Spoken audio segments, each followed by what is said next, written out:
الحمد للہ رب العالمین والصلاة والسلام علی اشرف الانبیاء والمرسلین وعلی آلہ الطیبین واصحابہ الطاہرین اما بعد فاعوذ باللہ من الشیطان الرجیم بسم اللہ الرحمن الرحیم قل لا اسألکم علیہ اجرا الا المودۃ فی القربى صدق اللہ العظیم وصدق رسولہ النبی الکریم الامین المکین الرؤوف الرحیم قال اللہ تبارک و تعالی فی شان حبیبہ مخبرا وحاکما ان اللہ وملائکتہ یصلون علی النبی یا ایہا الذین آمنوا صلوا علیہ وسلموا تسلیما اللہم صلی علی سیدنا و مولانا محمد وعلی آل سیدنا و مولانا محمد وبارک وسلم وصلی علیہ الصلاة والسلام علیکہ یا رسول اللہ، الصلاة والسلام علیکہ یا حبیب اللہ، الصلاة والسلام علیکہ یا نبی اللہ، الصلاة والسلام علیکہ یا خیر خلق اللہ۔ تمام تعریفیں اللہ تبارک و تعالیٰ کے لیے جو خالق کائنات بھی ہے، مالک شجاعت بھی، جو احد بھی ہے، صمد بھی ہے، جس کی شان لم یلد بھی ہے ولم یولد بھی۔ لا تعداد عدیہ درود و سلام بارگاہ سید الانام، شفیع رحمت، والی امت، شاہ خوباں، جان جانا، شہنشاہ حسینہ، سید سروراں، سیاہ لا مکاں، تتمہ دوراں، سرخیل زہرہ جمالا، رازدان ماوہا، شاہد ماتغا، صاحب علم نشرہ، معصوم آمنہ، احمد مجتبی حضرت محمد مصطفیٰ صلی اللہ علیہ وآلہ وصحبہ وبارک وسلم کی دربار ناز میں اپنی عقیدتوں، ارادتوں، محبتوں کا خراج پیش کرنے کے بعد آج کی یہ روحانی، ایمانی، عرفانی محفل پاک سید الاصفیاء پرتو مصطفیٰ ابن خیر النساء راحت مصطفیٰ حسن ولایت مرتضیٰ زبدۃ الاولیاء استاذ العلماء والاصفیاء شیخ المحدثین امام المفسرین حجت القاملین سرور سالکاں مفسر قرآن قطب زماں امام زمن خاتون جنت کا چمن دین کا بانک پن حضرت سیدنا و مولانا امام جعفر الصادق رضی اللہ تعالیٰ عنہ کے نام کی محفل ہے۔ آپ حضرت سیدنا امام باقر رضی اللہ تعالیٰ عنہ کے سجادہ نشین ہیں۔ آپ حضرات جانتے ہیں حضرت امام جعفر الصادق کا جو علمی مقام ہے وہ کسی سے ڈھکا چھپا نہیں، جن کی مجلس میں امام اعظم ابو حنیفہ جیسے شاگردی اختیار کریں اور پھر ساری زندگی اس بات پہ ناز کریں کہ عمر میری وہی ہے جو امام جعفر کے قدموں میں گزری ہے، جو امام اعظم ابو حنیفہ کے بھی استاد ہیں، وہ امام جعفر صادق رضی اللہ تعالیٰ عنہ حضرت امام باقر رضی اللہ تعالیٰ عنہ کے لخت جگر ہیں، امام زین العابدین رضی اللہ تعالیٰ عنہ کے پوتے ہیں، اور حضرت امام حسین پاک کے پڑپوتے ہیں، وہ امام جعفر الصادق، جن کا مقام یہ ہے کہ جنہوں نے کتابیں لکھی اور ان کتابوں میں دنیا کے سارے اسرار و رموز چھپے ہوئے ہیں۔ حضرت امام جعفر الصادق رضی اللہ تعالیٰ عنہ کے محامد و محاسن بہت زیادہ ہیں۔ آپ نے علم کے ایسے گلستان آباد کیے جنہوں نے پوری کائنات ارضی کو حسن مصطفیٰ صلی اللہ علیہ وسلم کی مہک عطا فرمائی، جس نے دنیا کے علم کے مشام جان کو معطر کر دیا۔ آپ وارث علوم مصطفیٰ صلی اللہ علیہ وسلم ہیں، آپ کو ظاہری اور باطنی علوم حاصل تھے، سخاوت کی دنیا کے تاجدار تھے، ابرار کے سردار تھے، اور اہل علم کا اقتدار اور تصوف کا عالمی ایک عالی شان معیار تصور کیے جاتے تھے۔ آپ بلند مقام کے مالک تھے۔ انہی کے بارے میں ایک فلسفی نے خوبصورت جملہ کہا، فرمایا امام جعفر صادق جیسے لوگ صدیوں کے انتظار کے بعد پیدا ہوتے ہیں اور صدیوں تک اپنی بلند نظری اور پاکیزہ افکار سے دنیا کو منور کرتے رہتے ہیں۔ وہ حضرت امام جعفر الصادق، نام نامی اسم گرامی جعفر ہے، کنیت ابو عبداللہ ہے، اور بعضوں کے نزدیک ابو اسماعیل بھی ہے۔ القاب آپ کے صادق ہیں، فاصل ہیں، طاہر ہیں، اور لقب صادق ہے۔ آپ کی والدہ ماجدہ جو ہیں ان کا نام ہے حضرت ام فروہ رضی اللہ تعالیٰ عنہ، اور حضرت ام فروہ بیٹی ہیں حضرت قاسم کی، اور قاسم بیٹے ہیں حضرت محمد کے، اور حضرت محمد بیٹے ہیں حضرت ابو بکر صدیق کے۔ اور ام فروہ کی ماں جو ہے وہ بیٹی ہیں حضرت اسما کی، اور وہ بیٹی ہیں حضرت عبد الرحمن کی، اور عبد الرحمن بیٹے ہیں حضرت ابو بکر صدیق کے۔ یہی وجہ ہے کہ حضرت امام جعفر الصادق، سادات کرام خصوصی اس جملے کی طرف توجہ فرمائیں۔ حضرت امام جعفر الصادق نے کہا کہ مجھے صدیق اکبر نے 2 بار جنم دیا ہے، یعنی میرے ڈبل جو ابا جان ہے وہ صدیق اکبر ہیں۔ یہ کون کہہ رہے ہیں؟ حضرت امام جعفر الصادق رضی اللہ تعالیٰ عنہ۔ آپ کی ولادت مدینہ منورہ میں ہوئی 83 ہجری میں، آپ کا وصال 148 ہجری میں ہوا ہے۔ آپ جنت البقیع میں آرام فرما ہیں، اور اپنے والد حضرت امام باقر رضی اللہ تعالیٰ عنہ کے ساتھ، اور حضرت امام باقر اپنے والد امام زین العابدین کے ساتھ، اور حضرت امام زین العابدین اپنے تایا حضرت امام حسن مجتبیٰ کے ساتھ آرام فرما رہے ہیں جنت البقیع کے اندر۔ یعنی کہ یہ چھٹے امام ہیں جو جن لوگوں نے آپ کو امام مانا ان کے نزدیک۔ ہمارے بھی امام ہیں، ہم تو خاندان نبوت کے ایک ایک فرد کو اپنا امام مانتے ہیں۔ عزیزان محترم، آپ جس شاعر کو پسند کرتے تھے ان کا نام تھا سید الحمیری۔ آپ کے ساتھ جو چوکیدار تھا، آپ کی ڈیوٹی کرتا تھا، آپ کی خدمت کرتا تھا، ان کا نام تھا مفضل بن عمرو۔ یعنی یہ شان ہے کہ جو آپ کے خدمت گار ہیں ان کا نام بھی آج تک نہیں مٹا، کتابوں میں موجود ہے۔ یہ شان ہے خدمت گاروں کی، سردار کا عالم کیا ہوگا۔ اور آپ کے جو ہم اثر ہیں وہ ابو جعفر منصور ہے۔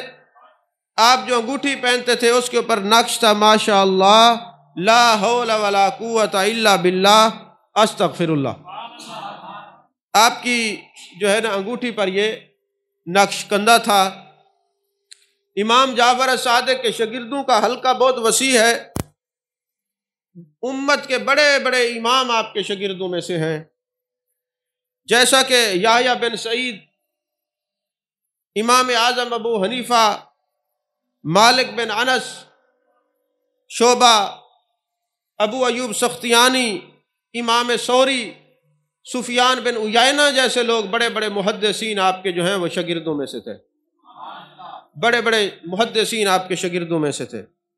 اور آپ نے علم جفر پر ایک کتاب لکھی، توجہ ہے، علم جفر پر کتاب لکھی، اور اس کتاب کے بارے میں علامہ دمیری نے اپنی کتاب حیات الحیوان میں لکھا، اور ابن کنیبہ کی کتاب ادب الکاتب ہے، اس میں بھی لکھا ہوا ہے کہ امام جعفر صادق نے کتاب الجفر لکھی، اس میں قیامت کے لیے ہر وہ چیز موجود ہے جس کے لوگ محتاج ہیں۔ توجہ نہیں فرمائی آپ نے؟ لوگ اہل بیت رسول اللہ صلی اللہ علیہ وسلم سے ان کا علمی مقام دیکھ کر تعجب کیا کرتے تھے، وہ اس لیے کہ ان کے پاس ان کا علم جفر کی صورت میں آیا، اور ستاروں کا علم اور یہ جو باقی جو علم ہیں یہ تو بہت ہیں، اصل اہل بیت کو جو علم ملا ہے وہ خاندان نبوت میں یا قرآن کا علم ہے یا صاحب قرآن کی نگاہ کا علم ہے۔ اب مختلف باتیں علم جفر پر کلام کریں کہ جفر کا معنی کیا ہے، اس کافی سارا وقت گزر جائے گا، یہ کسی وقت انشاءاللہ علم جفر کیا ہے اور جفر احمر کیا ہے، جفر ابیض کیا ہے، مصحف فاطمہ کیا ہے، یہ مختلف کتابیں ہیں، یہ پھر کبھی انشاءاللہ اس پر کلام کریں گے۔ بادشاہ منصور جو تھا اس نے 147 ہجری میں حج کیا، مدینہ منورہ آیا اور ربیع کو حکم دیا کہ جعفر کو میرے پاس لاؤ، اگر میں امام جعفر صادق کو قتل نہ کر دوں تو مجھے اللہ ہلاک کر دے۔ اس نے قسم کھا لی۔ ربیع نے غفلت سے کام لیا، ربیع جو تھا وہ پیغام لے کے جانے والا تھا بادشاہ کا، قصدن پیغام بھول گیا، قصدن سمجھتے ہیں جان بوجھ کے۔ دوسرے دن منصور نے ربیع سے پوچھا کہ تمہیں کہا تھا جعفر الصادق رضی اللہ تعالی عنہ کو میرے پاس لے آؤ، کیوں نہیں لے کے آئے؟ ساتھ ہی ربیع کو بہت عتاب کیا، ناراض ہوا، تو ربیع نے حضرت امام جعفر صادق رضی اللہ تعالیٰ عنہ کے پاس پیغام بھیجا۔ جب آپ تشریف لائے تو ربیع نے کہا اے ابو عبداللہ یعنی امام جعفر صادق، آپ اللہ اللہ کر لیں، اللہ کو یاد کر لیں، کیونکہ منصور کی شرارت اور فساد کو اللہ کے سوا کوئی دفع نہیں کر سکتا، اور مجھے آپ پر خوف ہے، یعنی میں اس بات سے ڈرتا ہوں کہ منصور کہیں آپ کو شہید نہ کروا دے، اور مجھے اس بات کا خوف ہے۔ حضرت امام جعفر صادق نے لا حول ولا قوت الا باللہ العلی العظیم پڑھا، پھر ربیع جو منصور کا وزیر تھا آپ کو منصور کے پاس لے گیا۔ جب منصور نے آپ کو دیکھا تو آگ بگولا ہو گیا اور آپ کو سخت الفاظ کہے اور گستاخانہ انداز میں کہا معاذ اللہ ثم معاذ اللہ، اے اللہ کے دشمن، عراق والوں نے تجھے امام بنا رکھا ہے، تو لوگوں سے زکوٰۃ وصول کرتا ہے، تم میرے بعد بادشاہی کا دعویٰ کرنے والے ہو اور میرے بعد فساد کرتے ہو، اگر میں تجھے ہلاک نہ کروں تو اللہ مجھے ہلاک کر دے۔ تو حضرت امام جعفر صادق رضی اللہ تعالیٰ عنہ نے جب یہ سنا تو فرمانے لگے اے بادشاہوں کے، اے مسلمانوں کے بادشاہ، تو نہیں جانتا کہ حضرت سلیمان کو اللہ نے پوری کائنات عطا کی تو انہوں نے اللہ کا شکر ادا کیا، حضرت ایوب کو امتحان میں ڈالا تو انہوں نے صبر کیا، حضرت یوسف پر ظلم ہوا تو انہوں نے معاف کر دیا، کیا تو نہیں جانتا؟ کہنے لگا میں یہ جانتا ہوں۔ فرمانے لگے تو نہیں جانتا یہ اللہ کے نبی ہیں اور ہماری نسبت ان سے ہے، ہمارا نسب ان سے ہے، ہمارا تعلق ان سے ہے، تو جب وہ صبر کر سکتے ہیں تو اہل نبوت، خاندان نبوت کے لوگ کیوں نہیں صبر کر سکتے؟ جب اس نے یہ بات سنی تو ٹھنڈے ہو گیا۔ آپ فرمانے لگے تم نہیں جانتے ہمارا نسب کیا ہے، تم نہیں جانتے ہماری نسبت کیا ہے۔ اس نے آپ کو اپنے پاس بٹھایا اور کہنے لگا جو کچھ میں نے کہا ہے یہ مجھے سب چغل خور فلاں شخص ہے اس نے چغلی کھائی ہے۔ بادشاہوں کے چمچے شروع سے نیک اور علماء اور اہل علم کے دشمن رہے ہیں، چغلیاں کرتے رہے ہیں۔ آپ نے فرمایا اسے یہاں بلائیں تاکہ جھوٹ اور سچ نکھر کر سامنے آ جائے۔ چنانچہ وہ شخص حاضر کیا گیا جس نے منصور کے پاس شکایت کی تھی۔ منصور نے اس سے پوچھا تو اس نے کہا ہاں یہ ساری باتیں درست ہیں۔ آپ نے فرمایا تم قسم اٹھاتے ہو؟ اب قسم تو بندہ وہ جانے نا جو قسم کا معنی بھی سمجھتا ہو، جھوٹے کو قسم سے کیا لینا دینا۔ اس نے قسم اٹھا لی اور قسم کے الفاظ کیا تھے؟ واللہ العظیم الذی لا الہ الا ہو عالم الغیب والشہادہ الواحد الاحد۔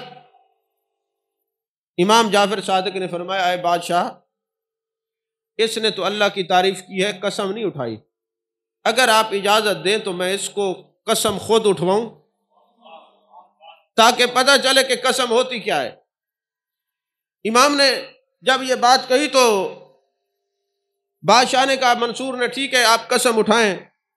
آپ نے فرمایا کہو۔ اب قسم کیسے اٹھوا رہے ہیں؟ اب یہ اہل علم توجہ سے سنیں گے، ان کو پتہ چلے گا کہ الفاظ کیا ہیں۔ کہو میں اللہ تعالیٰ کی قدرت و قوت سے بری ہوں، اپنی طاقت و قوت پر اعتماد کرتا ہوں۔ جعفر نے، حضرت امام جعفر رضی اللہ تعالیٰ نے جب یہ کہا، وہ شخص رکا اور ان الفاظ کے ساتھ قسم اٹھانے سے انکار کر دیا۔ منصور نے سخت نگاہوں کے ساتھ اس کو دیکھا اور کہا قسم اٹھاؤ۔ جیسے ہی اس نے قسم اٹھائی وہیں گرا اور اس کی موت واقع ہو گئی۔ جیسے موت واقع ہوئی، بادشاہ منصور نے اسے پاؤں سے گھسیٹ کر باہر لے جانے کا حکم صادر کیا۔ منصور نے آپ کے لیے خوشبو منگائی اور اپنے ہاتھوں میں لگا کر آپ کی داڑھی مبارک پر خوشبو لگائی، آپ کو پوشاک پیش کی اور آپ سے معذرت کی۔ ربی کہتے ہیں جب آپ منصور کے پاس سے اٹھ کر باہر آئے تو میں نے عرض کی کہ یہ شخص منصور آپ پر سخت ناراض تھا، آپ تشریف لائے، لیکن اس کا غصہ ٹھنڈا ہو گیا۔ میں بڑے غور سے آپ کے چہرہ پاک کی زیارت کر رہا تھا، آپ زیر لب کچھ پڑھ رہے تھے، یہ تو ارشاد فرمائیں کہ آپ نے کیا پڑھا ہے؟ آپ نے فرمایا میں نے اپنے دادا حضرت امام حسین علیہ السلام کی لکھی ہوئی دعا پڑھی ہے۔ اس کے دعا کا ترجمہ کیا ہے؟ کیونکہ وقت مختصر ہے، پہلے میں دعا پڑھوں پھر اس کا ترجمہ کروں، وقت لگ جائے گا۔ فرمایا دعا کیا ہے؟ اے اللہ میری مشکل کے وقت آسانی پیدا فرما، کیونکہ تو آسانی پیدا فرمانے والا ہے۔ اے میری مصیبت کے وقت میرے فریاد رس، اپنی نہ سونے والی آنکھ سے میری حفاظت فرما کر اپنی طاقت سے مجھے گھیر لے جو وہم و گمان سے بہر ہے۔ اپنی قدرت سے مجھ پر رحم فرما، میں ہلاک نہ ہوں جبکہ تو میری امید گاہ ہے۔ اے اللہ تو بہت بڑا ہے جس سے میں ڈرتا ہوں، تو اس پر قادر ہے۔ اے اللہ میں تیرے وسیلہ سے اس کے سینہ کو دفع کرتا ہوں، اس کے سر سے بچتا ہوں، تو ہی قادر ہے۔ ربی کہتے ہیں میں نے یہ دعا یاد کر لی، جب مجھے کوئی مصیبت پیش آتی میں یہ دعا پڑھتا، یہ دعا زائل ہو جاتی۔ ربی کا بیان ہے میں نے حضرت امام جعفر الصادق سے پوچھا، آپ نے اس شخص کو جو منصور کے پاس آپ کی شکایت لے کر گیا تھا، آپ نے اس کی قسم کو روک دیا تھا اور اس سے اپنے الفاظ میں قسم لی، وہ ہلاک ہو گیا، اس میں راز کیا ہے؟ آپ نے فرمایا اس کی قسم میں اللہ کی توحید اور تمجید اور پاکی بیان کی گئی تھی۔ میں نے خیال کیا اللہ اس پر نرمی کرے گا اور اس کی عقوبت اور سزا کو مؤخر کر دے گا، اور میں اس کی سزا میں اجلت اور جلدی کا ارادہ رکھتا تھا، اس لیے میں نے اسے قسم لی اور اللہ نے اس کو فوراً ہلاک کر دیا۔ اب یہ جو میں نے آپ کو سنائی ہے بات، یہ 3 کتابوں میں نے پڑھی ہے، نور الابصار میں بھی ہے، شواہد النبوت میں بھی ہے، اور سوائق محرقہ میں بھی ہے۔ اچھا یہ تو ایک ابتدا میں جو ہے نا، میں نے کیونکہ پہلی جو تقریریں ہیں وہ اور ہوتی ہیں، اب ذرا تاریخی بھی ہے، ذرا معلوماتی بھی ہے، اور پتہ بھی چلے کہ ہم نے خاندان نبوت کو کیسے مانا ہے۔ اچھا ہم آج لوگوں نے دوسرے عرس کرانے شروع کر دیے، لیکن خاندان نبوت کا نام لیتے ہوئے ان کو پرابلم ہوتی ہے۔ ہم اہل سنت ہیں، اہل سنت عدل والے ہیں۔ کئی دوست بیٹھے ہیں، اگلے دن میرے سامنے ایک بندہ آیا پروگرام میں، وہ حضرت سیدنا امیر معاویہ رضی اللہ تعالیٰ عنہ کی منقبت پڑھنے لگا۔ میں نے کہا بھائی ترتیب کا خیال رکھیے، پہلے حضرت صدیق اکبر کی منقبت پڑھی جائے گی، پھر مولا علی کی پڑھی جائے گی، پھر حضرت امیر معاویہ رضی اللہ تعالیٰ عنہ کی۔ یہ ترتیب ہے۔ ہم سنی ہیں، ہم تو سب کا ذکر سن کے خوش ہونے والے ہیں۔ وہ تو بدبخت ہوگا جو میرے محبوب کے صحابہ سے بغض رکھتا ہوگا یا اہل بیت سے۔ یاد رکھیے میرے آقا کریم صلی اللہ علیہ وسلم نے فرمایا شفاعتی مباحۃ الا لمن سبّ صحابی او کما قال علیہ السلام، فرمایا قیامت والے دن میں اس کی شفاعت کروں گا جو میرے صحابہ سے بغض نہیں رکھتا ہوگا۔ اور قل لا اسألکم علیہ اجرا الا المودۃ فی القربى، اور اہل بیت سے، خاندان نبوت سے محبت کرنے کا حکم اللہ نے عطا فرمایا ہے، بلکہ جو محبوب پاک صلی اللہ علیہ وسلم نے ہمیں دین سکھایا ہے اس کی اجرت ہی یہ ہے کہ ہم اہل بیت سے پیار کریں، خاندان نبوت صلی اللہ علیہ وسلم سے پیار کریں۔ اچھا ایک اور بات، دوسری ایک معلوماتی بات، معلوماتی بھی ہے اور آپ کا دل بھی خوش ہوگا، یہ میرے سامنے رکھی ہوئی ہے ابن ماجہ شریف۔ کون سی کتاب ہے؟ سیاستہ میں سے ہے، مدارس میں پڑھائی جاتی ہے، میرے آقا علیہ الصلوۃ والسلام کی حدیث پاک کی کتاب ہے ابن ماجہ شریف۔ اس میں ابو سلط حروی ایک حدیث پاک لاتے ہیں کہ میرے آقا کریم صلی اللہ علیہ وسلم نے بتایا کہ ایمان کیا ہے، اور الفاظ کیا ہیں کہ اس حدیث کو روایت کس نے کیا ہے؟ ابو سلط حروی نے روایت کی علی بن موسیٰ رضا سے، انہوں نے اپنے والد موسیٰ رضا سے، انہوں نے اپنے والد جعفر الصادق سے، انہوں نے اپنے والد امام باقر سے، انہوں نے اپنے والد امام زین العابدین سے، انہوں نے اپنے والد حضرت امام حسین پاک سے، انہوں نے اپنے والد حضرت علی المرتضیٰ سے، اور انہوں نے جان کائنات صلی اللہ علیہ وسلم سے۔ اب یہ حدیث پاک کیا ہے؟ قال قال رسول اللہ صلی اللہ علیہ وسلم الایمان معرفۃ بالقلب وقول باللسان وعمل بالارکان۔ بھئی ایمان کیا ہے؟ اس ایمان کی تشریح میں یہ ابو سلط حروی کا قول ہے، وہ فرماتے یہ جو سند ہے، حدیث کے الفاظ تو سبحان اللہ یہ تبرک کے طور پہ میں نے پڑھے، اب بات ہے سند کی، سند کس نے؟ یعنی حضرت علی بن موسیٰ رضا نے، انہوں نے اپنے والد سے، انہوں نے اپنے والد سے، ابھی انہوں نے اپنے والد سے۔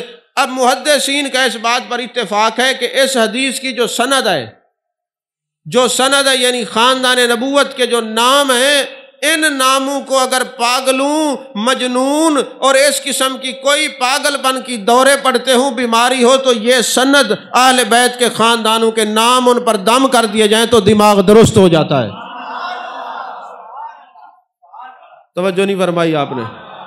یعنی ان خاندان نبوت کے جتنے افراد ہیں، ان کے نام اگر پاگلوں پہ پڑھ پڑھ کے دم کیے جائیں تو وہ درست ہو جاتے ہیں۔ تو ضرورت اس بات کی ہے، پاگل پن کے دورے ان کو پڑھ رہے ہیں جو خاندان نبوت سے دور ہیں، پاگل پن کے دورے ان کو پڑھ رہے ہیں جو ابو بکر صدیق سے دور ہیں، حضرت فاروق اعظم سے دور ہیں، حضرت عثمان غنی سے دور ہیں، مولا علی سے دور ہیں، سیدہ پاک کے دامن سے دور ہیں، حسنین کریمین سے دور ہیں۔ ارے پاگل وہ نہیں ہو سکتے جو اہل بیت سے پیار کرتے ہیں، بلکہ کوئی پاگل ہو جائے تو اہل بیت کا ذکر سنا سنا کے ان کے دماغ کو درست کیا جائے۔ یہ ابن ماجہ شریف میرے سامنے رکھی ہوئی ہے، با والا بات کیا۔ اور حضرت امام جعفر صادق کا عجز اور انکساری کا عالم دیکھیے، جن کی مجلس میں امام اعظم جیسے لوگ رہیں اور کہیں میری زندگی کے سرمایہ یہی دن ہے جو میں نے امام جعفر صادق کی خدمت میں گزارے ہیں۔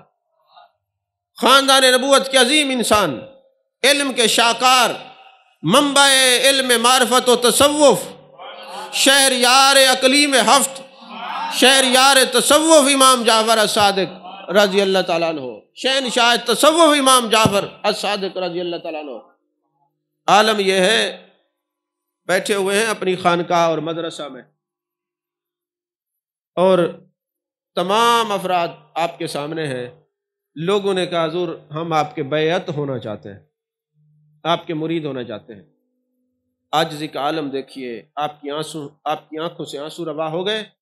آپ نے فرمایا آ جاؤ، ہم اس نیت سے بیعت کرتے ہیں کہ جو بیعت ہونے والوں میں اگر کوئی مغفور آ گیا، جس کو اللہ نے بخش دیا، تو وہ ہم سب کی سفارش کرے گا تاکہ پورے حلقے والے بخشے جائیں گے۔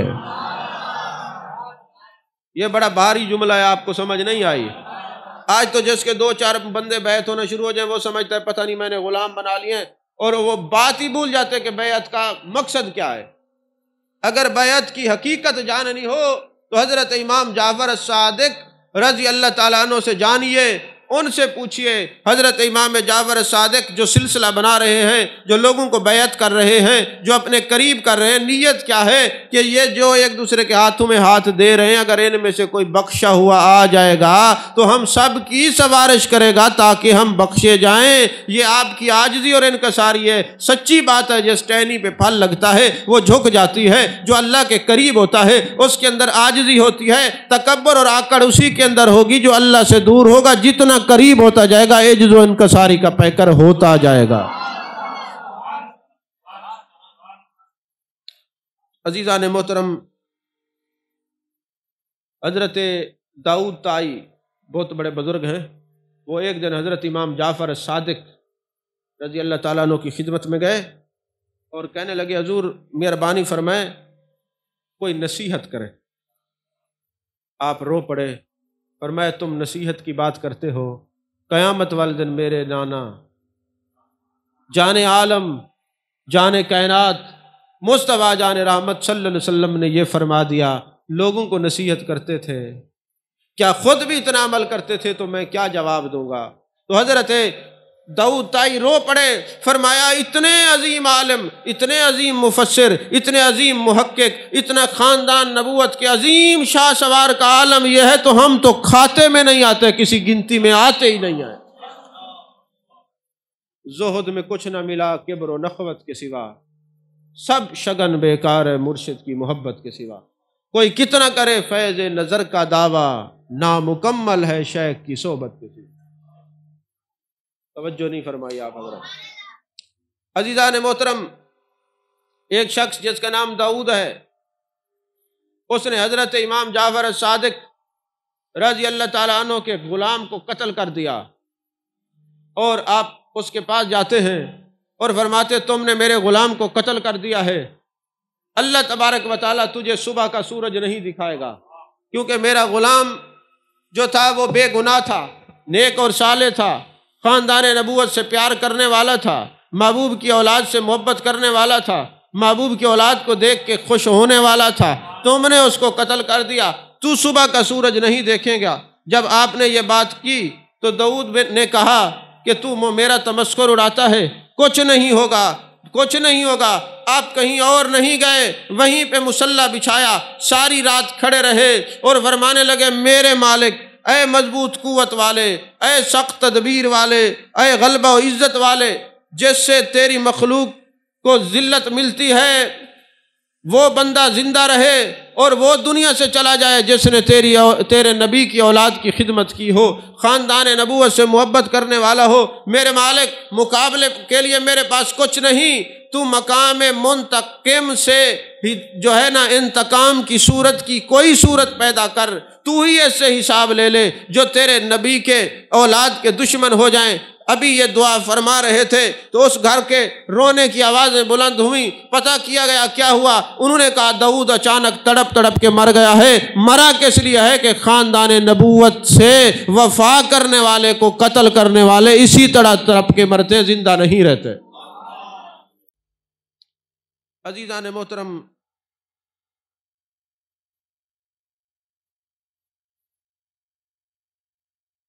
حضرت سیدنا زید رضی اللہ تعالیٰ عنہ کو شہید کر کے سولی چڑھایا گیا تو ایک شاعر نے اشعار پڑھے کہ ہم نے تمہارے زید کو کھجور کے تنے پر پھانسی دے دی۔ حضرت زید بھی خاندان نبوت میں سے، الحمدللہ ہمیں ان کی مزار مقدسہ پہ بھی حاضری نصیب ہوئی ہے۔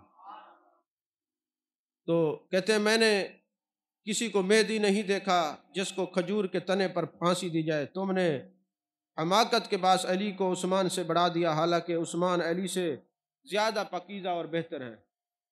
معاذ اللہ اس نے اشعار کہے، ہم تو جو ترتیب ہے اسی ترتیب کو مانتے ہیں۔ پہلا نمبر حضرت صدیق اکبر کا، پھر حضرت فاروق اعظم کا، پھر حضرت حضرت عثمان کا، پھر مولا علی کا۔ ہمارا جو عقیدہ ہے وہ دمادم مست قلندر علی کا پہلا نمبر، یہ قوالوں کا لکھا ہوا ہے۔ ہمارا عقیدہ نہ کوئی جاہل خطیب لکھتا ہے، نہ جاہل پیر لکھتا ہے، نہ نعت خواں لکھتا ہے، نہ قوال لکھتا ہے۔ ہمارے عقیدے کو یا قرآن سے تائید حاصل ہے یا میرے مصطفیٰ کے فرمان سے تائید حاصل ہے۔ میں سمجھتا ہوں اس دور میں بہت کم لوگ ایسے ہیں، اگر ایسے لوگ پیران عظام میں جن کی عقیدے خالص ہیں نا، ایسے لوگوں کے چہرے کو دیکھنا بھی عبادت و سعادت۔ یقین فرمائیں جو ہماری اہل سنت و جماعت کے اندر لوگ موجود ہیں، ایسے لوگ کسی اور جماعت میں نہیں ہیں۔ اگلے دن میں ایک جگہ پہ گیا تو مجھے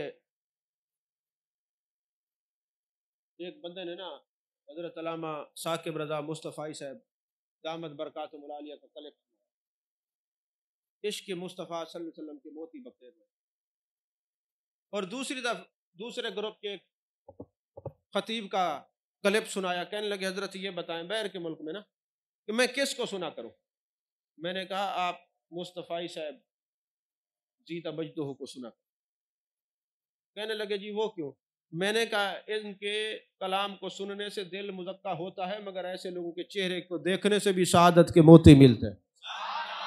تم ان لوگوں کو دیکھ کے نا دو آپ کو فائدے ہوں گے، آپ کی آنکھیں بھی روشن ہوں گی، دل بھی روشن ہوگا، عقیدہ بھی بہتر ہوگا، ثواب بھی ساتھ ساتھ ملتا رہے گا۔ اگر ایسے لوگ دو چار اور بن جائیں نا تو یقین کریں عقیدے کے کئی علم بردار پیدا ہو جائیں گے۔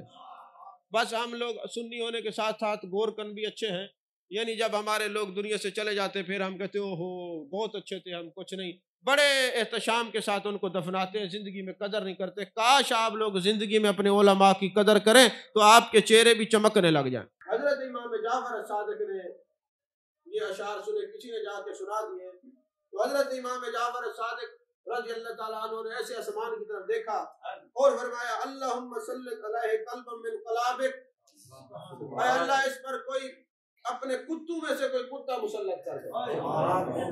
جیسے آپ نے یہ کہا تو ایک شیر آیا، اس نے اس کو پھاڑ دیا، بلکہ علامہ جامی نے شواہد النبوت میں لکھا کہ آپ نے دعا کی اللہم انک کان عبدک کاذبا فسلط علیہ قلبک، یہ جھوٹ بول رہا ہے، جھوٹا ہے، اس پر اپنا کوئی کتا مسلط کر دے۔ تو حکم بن عباس قلبی کو بنو امیہ نے کوفہ بھیج دیا، لیکن راستے میں ایک شیر نے اسے پھاڑ دیا۔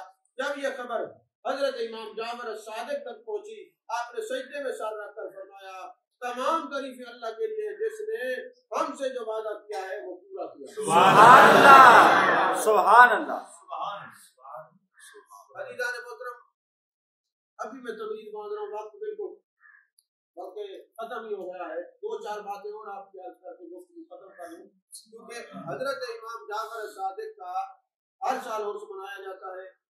خاندان نبوت اس آستانے کا یہ خاصہ ہے، یہ جو ہے نا تعزیز نعمت کے طور پہ کہہ رہا ہوں، یوم صدیق اکبر ہو بڑی شان سے منایا جاتا ہے، سبحان اللہ۔ یوم فاروق اعظم ہو بڑی شان سے منایا جاتا ہے، سبحان اللہ۔ یوم عثمان غنی ہو سبحان اللہ سے منایا جاتا ہے، یوم علی ہو سبحان اللہ منایا جاتا ہے، یوم سیدہ پاک ہو سبحان اللہ منایا جاتا ہے، یوم حسنین کریمین۔ یہ نہیں ہے کہ صرف 10 محرم کو حضرت امام حسین پاک کی شان میں ہدیہ تبریک پیش کریں، نہیں، جب 5 ربیع الاول کو حضرت امام حسن مجتبیٰ کا بھی باقاعدہ عرس کیا جاتا ہے، سبحان اللہ۔ یہ ہے کہ جب بھی کوئی آپ عرس کروانا چاہیں، کسی کی یاد منانا چاہیں تو ان لوگوں کی یاد ضرور منائیں جن کی خدمات حرف جلی سے لکھی ہوئی ہیں، جن کی خدمات آب زر سے لکھی ہوئی ہیں۔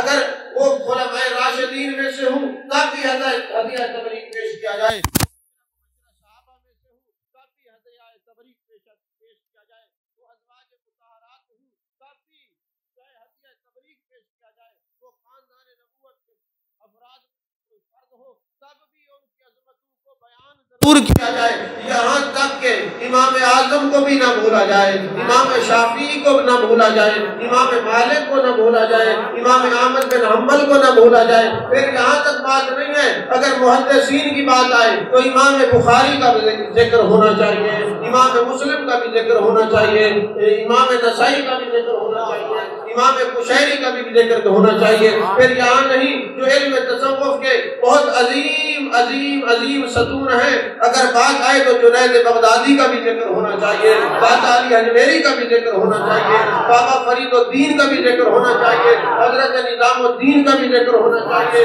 حضرت بابا نقیب اللہ شاہ کا بھی ذکر ہونا چاہیے۔ ارے ہم نے ان کی خدمات کو بھولا نہیں، یہ واحد آستانہ ہے۔ اگر بات صحابہ کی آئے تب بھی ذکر ہوتا ہے، ائمہ مجتہدین کی بات ہے تب بھی ذکر ہوتا ہے، صلحاء کی بات ہے تب بھی ذکر ہوتا ہے۔ ہم کسی کو بھولے نہیں، سب کی خدمات کو یاد رکھے ہوئے ہیں۔ عزیزان محترم، ایک شخص ہے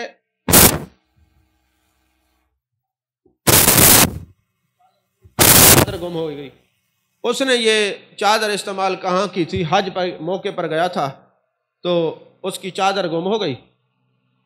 چادر اس نے سنبھال کے اس لیے رکھی ہوئی تھی کہ جب میں مروں گا میرا کفن بنایا جائے گا۔ چادر گم ہو گئی، اب وہ رو رہا ہے، بڑا پریشان ہے۔ کسی نے کہا رونے والے یہاں خاندان نبوت کے عظیم فرد بیٹھے ہوئے ہیں جن کو امام جعفر الصادق رضی اللہ تعالی عنہ کہا جاتا ہے، تمہیں ان کے ہوتے ہوئے رونے کی کیا ضرورت ہے؟ ذرا وہ بھی حج پہ جلوہ گر ہیں، تشریف لے جائیے، ان کے سامنے اپنی عرضی پیش کیجئے۔ لجپال جو ہوتا ہے اس کی کیفیات اور ہوتی ہیں۔ جیسے وہ بندہ حضرت امام جعفر الصادق رضی اللہ تعالیٰ عنہ کے سامنے گیا، نام اس کا ابراہیم ہے، آپ نے فرمایا یا ابراہیم، اے ابراہیم تم پریشان ہو کہ تمہاری چادر گم ہو گئی؟ فرمایا اپنے غلام کو بلایا، فرمایا چادر لا دو۔ جب چادر لائی گئی تو انہوں نے کھولا، کہا حضور یہ تو وہی چادر ہے جو گم ہو گئی۔ فرمایا تو اہل بیت کا ہو جا، تیری گم شدہ چیزوں کی حفاظت بھی اہل بیت کرنا جانتے ہیں۔ فرمایا تمہاری چادر ضائع نہیں ہوئی۔ اور ایک مرتبہ ایسا ہوا کہ خلیفہ منصور نے کہا دربان کو کہ جب حضرت امام جعفر الصادق تشریف لائے نا تو تم نے ان کو قتل کر دینا ہے۔ اب وہ آئے تو آ کے خلیفہ منصور کے پاس بیٹھ گئے۔ خلیفہ منصور دیکھتا رہا کہ دربان نے اس کو قتل نہیں کیا، پھر وہ چلے گئے، دربان کو بلا کے کہتے تم نے ان کو شہید نہیں کیا؟ انہوں نے کہا خدا کی قسم میں نے نہ امام جعفر صادق کو آتے دیکھا ہے نہ جاتے دیکھا ہے، میں نے تو دیکھا آپ کے پاس بیٹھے ہوئے تھے۔ اور ایک مرتبہ ایسا ہوا آپ کو خلیفہ منصور نے بلایا اس ارادے سے کہ آپ کو شہید کر دے۔ جیسے بلایا کہ شہید کر دینا تو دربان کو کہا جیسے امام جعفر صادق آئیں تم نے ان کو شہید کر دینا ہے، بالکل رعایت نہیں کرنی۔ انہوں نے کہا جی ٹھیک ہے۔ جیسے حضرت امام جعفر صادق اس دربار کے اندر تشریف لے گئے نا تو جہاں وہ منصور بیٹھا ہوا تھا نا تو پورا محل جو تھا وہ لرزہ براندام ہو گیا، زلزلہ ہو گیا۔ وہ بھاگا آ کے آپ کا استقبال کیا، آپ کے ہاتھوں کو چوما اور جا کے نا اپنی جگہ پہ بٹھا دیا، اور پھر وہ ایسا سویا کہ ساری رات بے ہوشی کے عالم میں سوتا رہا۔ نماز بھی قضا ہو گئی۔ صبح لوگ اکٹھے ہوئے اور انہوں نے کہا بادشاہ وقت ہوا کیا ہے؟ اس نے کہا جب یہ خلیفہ منصور آ رہے تھے تو ایک بہت بڑا سانپ تھا، اس کا منہ اتنا بڑا تھا کہ پورا میرا مال اس کے منہ میں آ جاتا۔ تو انہوں نے کہا خلیفہ منصور حیا کرنا ہے، تو نہیں جانتا یہ امام جعفر صادق ہیں، خاندان نبوت کے عظیم شخص ہیں، خبردار ان کو تو نے تکلیف پہنچائی تو تیرا محل نگل جاؤں گا۔ کہتے مجھ پر ایسا خوف طاری ہوا ہے، میری جو حالت ہے تمہارے سامنے میں تو نماز نہیں پڑھ سکا۔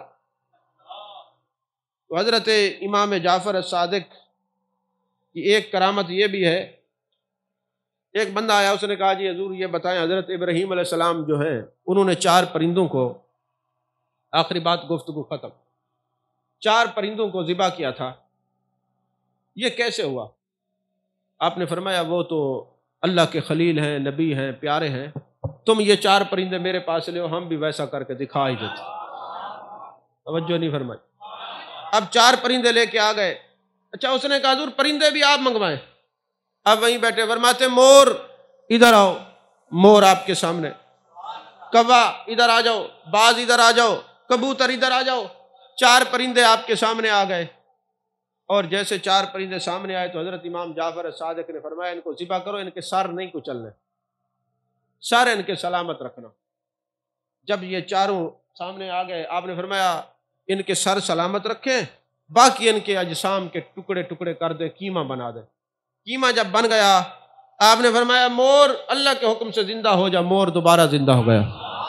کوا زندہ ہو جا، زندہ ہو گیا۔